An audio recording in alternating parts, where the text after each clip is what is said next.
नमस्ते and welcome to my channel Deep astro universe. आज मैं आपके साथ बात करूंगी कन्या लग्न राशि वालों के लिए कैसा रहेगा जुलाई 2026 का महीना।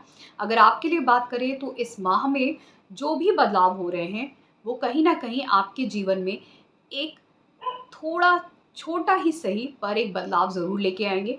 और आपकी महादशा सबसे ज़्यादा आपके प्रभावशाली होती है। आपके जीवन में जितने भी चेंजेस आते हैं वो आपकी महादशा के अकॉर्डिंग ही आते हैं। अब आपके लग्न के स्वामी 3 माह तक लगातार 2 राशियों के बीच में होवर कर रहे हैं। मतलब पहले मिथुन राशि में जाएंगे 29 मई को, फिर 22 जून को कर्क राशि में, फिर 29 जून को वक्री हो जाएंगे कर्क राशि में, फिर वक्री रहते हुए 7 जुलाई को मिथुन राशि में एंटर कर जाएंगे, और फिर 24 जुलाई को मार्गी हो जाएंगे मिथुन राशि में, फिर आगे बढ़ेंगे कर्क राशि में अगस्त में। तो कर्क राशि में जाने से पहले वो मिथुन राशि में 7 जुलाई को वक्री रहेंगे और वहाँ पे सूर्यदेव भी रहेंगे। अब देखिए, बुध जो है आपके दसम और लग्न के स्वामी हैं, ये दसम भाव में ही रहेंगे सूर्यदेव के साथ, और सूर्यदेव आपके 12वें भाव के मालिक है। तो ऐसा हो सकता है, बुध क्योंकि आपके लग्न के और दसम भाव के स्वामी है, आपको हो सकता है कोई बाहर से, मैं जब विदेश बोलती हूँ तो इसका मतलब ये नहीं है हर वक्त कि सिर्फ फॉरेन कंट्री ही हो गया। आपकी खुद की कंट्री में भी अगर बहुत डिस्टेंस से कोई आपको कॉल आ रहा है, करियर रिलेटेड अपॉर्चुनिटी आ रही है, तो उसको भी आपको कंसिडर करना है। आपको एक बार करियर अपॉर्चुनिटी आई, हो सकता है आप उसको क्लियर नहीं कर पाए, आपको एग्ज़ाम देने का मौका मिला, इंटरव्यू देने का मौका मिला, या फिर दोबारा कोई और इंटरव्यू आया, उसमें आप अचानक से क्रैक कर लिया आपने। क्योंकि क्या होता है ना, वक्री ग्रह जो होता है ना 2 बार में काम करता है, और वो भी आपके दसम भाव का स्वामी है लग्न का। तो आपको बोलने पे, अपने कम्युनिकेशन, अपने स्किल्स पे ज़्यादा ध्यान देना है इस वक्त। ठीक है, कम्युनिकेशन, राइटिंग, नॉलेज, इसको बार बार रिपीट कर करके आपको पढ़ना है। तो यहाँ पे 2 बार में आपकी चीज़ कोई हो पाएगी। अगर आप ऑलरेडी करियर में हैं, जॉब में, आपका कोई भी एक बार में काम नहीं होगा, 2 बार होगा। आपको करियर रिलेटेड ट्रैवल्स करने पड़ सकते हैं, कुछ आपको ज़्यादा समय व्यतीत करना पड़ सकता है आपके कार्य क्षेत्र में। रात को हो सकता है ज़्यादा टाइम देना पड़ सकता है काम में। तो इस तरीके के, लेकिन लाभ आपको विदेश से होता हुआ या कहीं और से होता हुआ, कार्य से जुड़ा हुआ, ट्रैवल होता हुआ ज़रूर दिखेगा। फिर ये बुध तो यहीं पे ही रहेंगे वक्री रहते हुए, आगे मार्गी भी हो जाएंगे। तो दसम भाव बहुत एक्टिव है कार्य क्षेत्र के लिए, जॉब के लिए। जो जॉबलेस है उनकी जॉब लग सकती है, जो बाहर जाना चाहते हैं उनके लिए भी अच्छा समय है, और बदलाव का भी समय है। कार्य क्षेत्र के लिए बहुत अच्छा समय है। फिर आगे सूर्यदेव कर्क राशि में चले जाएंगे 11वें भाव में 16 जुलाई को। अब ये यहाँ पे रहेंगे किसके साथ? बृहस्पति देव के साथ। बृहस्पति देव उच्च के हैं यहाँ पे, और ये दृष्टि दे रहे पंचम भाव को, सप्तम भाव को और तीसरे भाव को, यहाँ पे सूर्य के साथ। सूर्य आपके 12वें भाव के मालिक। अब आपको विदेश से सच में लाभ आएंगे, मतलब अपॉर्चुनिटीज मिलेंगी धन बढ़ाने के लिए अलग अलग। और कहीं ना कहीं ये भी आप देखेंगे, विदेश से आपको लाभ होंगे। ये लाभ आपको समाज में वृद्धि देगा, आपको समाज में एक नेम फेम देगा, स्टेटस देगा, बड़ी पोजीशन देगा। आपकी शादी के लिए भी चांसेस बनते हैं यहाँ पे। कोई दूसरे स्टेट से या कंट्री से आपके स्पाउस के लिए आपको प्रपोजल आ सकता है, या आपका स्पाउस बाहर जा सकता है, इस तरीके की उसको अपॉर्चुनिटी आ सकती है। आपके बच्चों को आ सकती है, आपको खुद को आ सकती है अपॉर्चुनिटी, एजुकेशन के लिए आप बाहर से अपॉर्चुनिटी आ सकती है। आपके स्किल में आप डेवलपमेंट करोगे, आपका क्षमताएं बढ़ेंगी, आपके स्किल्स बढ़ेंगे, आपकी मेहनत बढ़ेगी, आप ट्रैवल करोगे।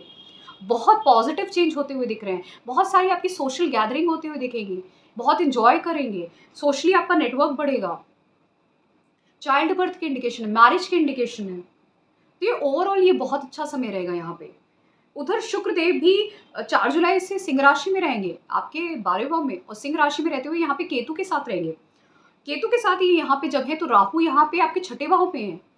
केतु, शुक्र, देखिए पहले तो मैं ये बता दूं, शुक्र जो है वो आपके 9वें भाव के मालिक है और दूसरे भाव के मालिक है, 12वें भाव में रहेंगे केतु के साथ। तो देखिए, जो लोग सोच रहे थे विदेश जाने के लिए, दूसरी जगह जाने के लिए, आप कितना प्रयास कर रहे थे, आपके डॉक्यूमेंट्स नहीं लग रहे थे, या आपको कोई अपॉर्चुनिटी नहीं आ रही थी कि आप जाएं कहीं और, शिफ्ट हो, चेंज हो, नहीं हो रहा था। लेकिन अब वो समय जो होगा, क्योंकि जो शुक्र है वो आपके 9वें और दूसरे भाव के मालिक है। मतलब विदेशों से धन की प्राप्ति, धन बढ़ना, मल्टीनेशनल कंपनी या फॉरेन अपॉर्चुनिटीज़, या आपका धन का बढ़ना, या जो लोग ट्रेडिंग में हैं, एजुकेशन के लिए बाहर जाना चाहते हैं, ऑनलाइन कुछ करना चाहते हैं, ये सारी चीज़ों की अपॉर्चुनिटीज़ यहाँ पे दिखती हैं। आपका धन का व्यय भी होगा, आपका कंफर्ट्स भी बढ़ेंगे, धन का व्यय भी होगा, क्योंकि राहु भी दृष्टि शुक्र को देंगे। तो आपको किसी से अट्रैक्शन भी हो सकता है, पैसे आएंगे भी, पैसे जाएंगे भी आपके कंफर्ट्स में, ट्रैवल्स में, ये दोनों चीज़ें होते हुए दिखेंगी।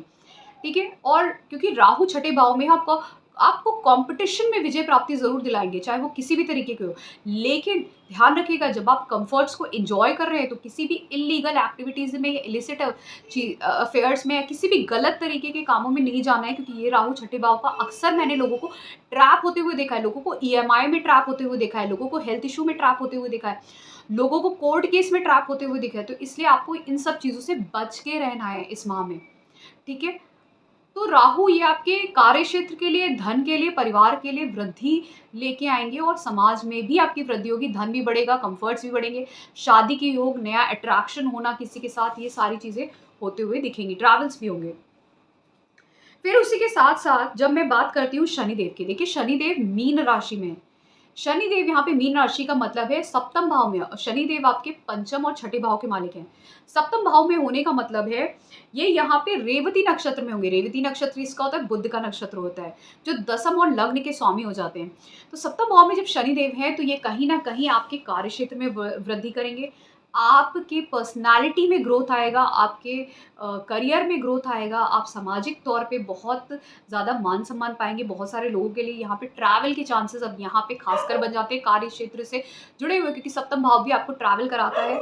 और जब ये आपके दसम भाव के मालिक और लग्न के स्वामी के साथ जुड़ेगा तो कहीं न कहीं आपकी रिस्पॉन्सिबिलिटीज़ बढ़ेंगी, आपके कार्य क्षेत्र में भी वृद्धि होती दिखेगी। आपको अगर जो लोग जॉबलेस हैं उनको जॉब मिलती हुई दिखेगी इस समय में, क्योंकि आपकी रिस्पॉन्सिबिलिटीज़ बढ़ेंगी।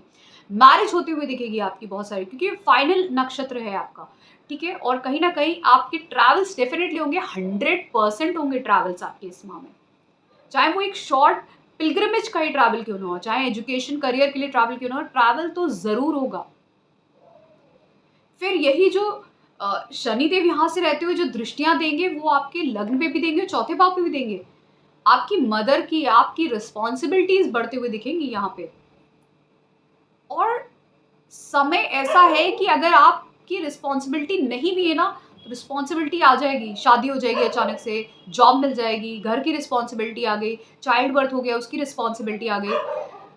और आपके स्पाउस का भी इस समय में करियर रिलेटेड कुछ प्रमोशन भी हो सकता है। अब ये मैं क्यों कह रही हूँ? क्योंकि अगर आप बृहस्पति पे गौर करें, बृहस्पति देव कहाँ पे हैं? 11वें भाव में है बृहस्पति देव। और बृहस्पति देव 11वें भाव में रहते हुए दृष्टि कहाँ पे दे रहे हैं? सप्तम भाव पे दे रहे हैं। और जब बृहस्पति और शनि मिलते हैं ना दृष्टि से, तो कार्य क्षेत्र में वृद्धि होती है। कार्य क्षेत्र में वृद्धि होने के साथ-साथ अचानक ऐसे लोगों का ट्रैवल होता है, या तो माउंटेन रिलेटेड, हिल रिलेटेड एरियाज़ में होता है, या जहाँ पे एटलीस्ट वाटर बॉडीज़ और हिल्स हो, ठीक है? कार्य क्षेत्र में वृद्धि होती है। ऐसे लोगों को मैंने टीचिंग, प्रोफ़ेसर, पीएचडी ये सब में जाते हुए देखा है, करते हुए देखा है, कंसल्टेशन। तो और अचानक से ये शादी भी दे देंगे, रिस्पॉन्सिबिलिटी बढ़ा देंगे, धन भी ले आएँगे आपके कार्य क्षेत्र से। ये आपके स्पाउस को भी होगा, स्पाउस के साथ भी, क्योंकि सप्तम भाव में है। और वो रिस्पॉन्सिबिलिटी अचानक से आएगी। अब क्यों क्यों मैं अचानक से कह रही हूँ? क्योंकि आप ये ध्यान दीजिए कि जो आपके अष्टम भाव की जो राशि है वो है मेष राशि। मंगल वहाँ के मालिक बनते हैं, और मंगल इस वक़्त वृषभ राशि में है। कहाँ पे? नवम भाव में। और शनिदेव उनको दृष्टि दे रहे हैं। शनिदेव उनको दृष्टि दे रहे हैं, और उनकी स्वयं की दृष्टि जो है वो 12वें भाव पे रहेगी, चौथी दृष्टि। मतलब आपके ट्रैवल के योग बहुत स्ट्रॉन्ग बन जाते हैं इस माह में। खर्चों के योग, ट्रैवल के योग एक्सट्रीम है। बहुत सारे लोग चाहे तो तीर्थ यात्रा पे ही जाएँ, पर जाएँगे ज़रूर, कहीं न कहीं यात्रा ज़रूर है। चाहे वो हायर एजुकेशन के लिए ही हो, चेंज के लिए हो करियर में, पर होगा ज़रूर।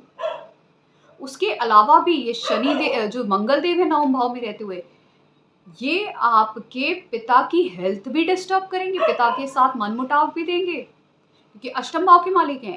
एट टाइम्स आपको लगेगा आपका भाग्य साथ नहीं दे रहा है, एट टाइम्स लगेगा भाग्य साथ दे रहा है, पर वो सब अचानक से चीज़ें होंगी। फिर ये तीसरे भाव को भी दृष्टि दे रहे हैं, और चौथे भाव को भी। घर में कुछ चेंजेस आएँगे, रेनोवेशन या कुछ बदलाव आपको दिखेंगे घर में होते हुए, अच्छे बुरे दोनों चीज़ों के। फिर उसके साथ-साथ तीसरे भाव में जो दृष्टि है, आप अपने स्किल्स पे और पराक्रम पे काम करोगे, मेहनत करोगे बहुत ही डेडिकेशन के साथ।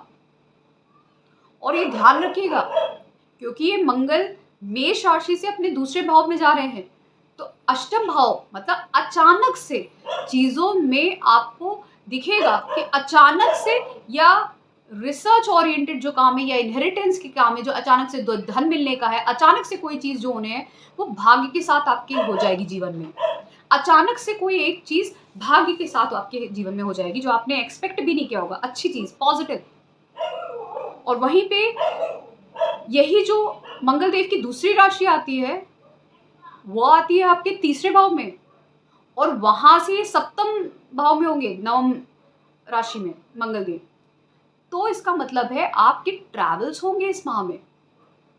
मोस्ट ऑफ द केसेस में मुझे दिखता है जहाँ पे स्किल्स का काम ज़्यादा है, आप स्किल को सीखने वाला काम ज़्यादा है, उसमें या तो स्किल को सीखने के लिए कोई सर्टिफिकेशन कोर्स, पढ़ाई, इस तरह के काम, या फिर अपने करियर में ही जहाँ पे आपको जाना है, आप वहाँ पे स्किल्स के काम के से जुड़े हुए कुछ चीज़ आप करोगे। तो इस माह में ट्रैवल मुझे डेफिनेटली आपका होता हुआ दिख रहा है। तो ये था मेरा एनालिसिस, बहुत ही संक्षेप में है, बहुत ही ब्रीफ में देते हुए मैंने उन चीज़ों पे बात की है जो आपके लिए नेसेसरी इस मंथ में हो सकती हैं। तो अगर आपको पसंद आई है, please to subscribe to my channel Deep astro universe, and for paid consultation आप मेरे व्हाट्सएप नंबर पर मुझे कॉन्टैक्ट कर सकते हैं। Thank you so much. ओम नमः